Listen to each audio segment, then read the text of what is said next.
बेस्टसाठी 28,000 कोटींचा कायापालट आराखडा मंजूर करण्यात आलाय।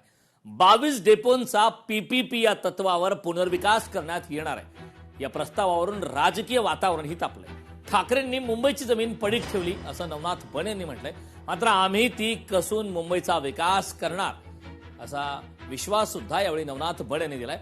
आर्थिक संकटात असलेल्या बेस्ट उपक्रमाने पुनर्जीवनासाठी 28,000 कोटी रुपयांच्या कायापालट योजनेला मंजुरी दिली।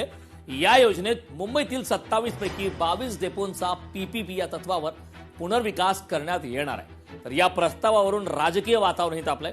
उद्धव ठाकरेंनी मुंबईची जमीन पडीक ठेवली, मात्र आम्ही ती कसून मुंबईचा विकास करणार असा टोला नवनाथ बन यांनी लगावला।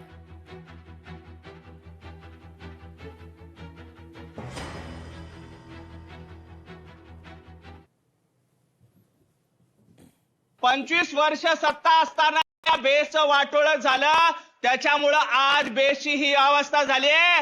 आता आम्हाला जमीन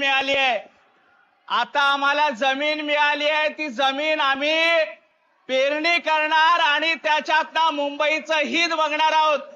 ज्या बेसच्या माध्यमातून महापौर महोदया या प्रकल्पाच्या माध्यमातून आपण जमीन विकत नाहीयेत, याचा मालकी हक्क मुंबई महापालिकेकडे असणार आहे। कुणाची हिंमत नाही ही जमीन विकायची आहे, याचा मालकी हक्क मुंबई महापालिकेकडे असणार आहे आणि मुंबई महापालिकेची जमीन ही कायमची असणार आहे। बेस्टसाठी 28,000 कोटींचा कायापालट आराखडा तयार असल्याची माहिती आता भाजप नेते नवनाथ बन यांनी दिली।